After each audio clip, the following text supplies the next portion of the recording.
Булардын баасы 5,5 миңден 5 миңге чейин беребиз алгандарга.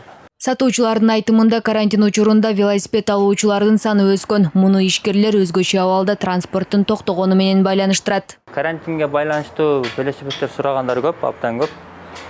Арзанын да сурайт, кымбатын да сурайт. Мисалы, ал велосипедтердин ушундай кымбат велосипедтериңер бар деп сурайт, арзан велосипедиңер бар деп сурайт.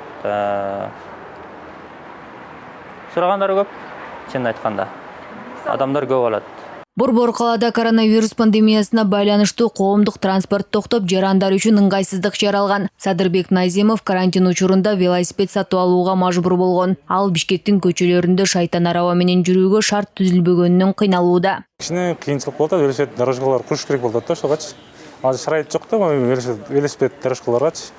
Например, машина бул жактан кимдир катуу келет, кимдир секирээк келет, ошонгочу велосипед дорожка куруш керек болот. На самом деле, бир жол куруп, элге жаратып бериш керек да. Бишкек шаардык мэриясы билдиргендей, быйыл Борбор калаада жаңы сейил бактар ачылат жана 18,4 чакырым узундукта тротуар жана веложолдор курулуп, ушул жылдын июнь айында колдонууга берилет. Шаар бийлиги мыйзамсыз ишкерлерге берилген жайлар жолдорду кеңейтүүгө, веложолдорду курууга тоскоол болууда дейт. Азыркы учурда жер колдонуучу курулуш башкармалыгы Ден Севапенеден алардын барын демонтаж жасап атат.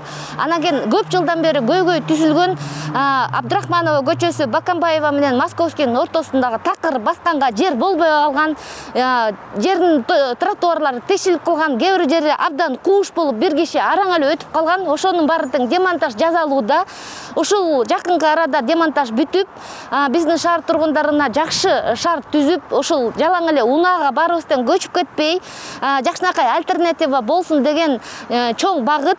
Статистикага таянсак, Борбор калаада 1,5 миллионго чукул жаран жашайт жана 400 миңден ашуун унаа каттоодон өткөн. Транспорттун көптүгүнөн улам калаанын абасы булганып жатканын адистер тынымсыз айтып келет. Экологдордун айтымында велосипед жүрүүгө шарт түзүлсө, шаар тургундары активдүү жашоо образын баштамак.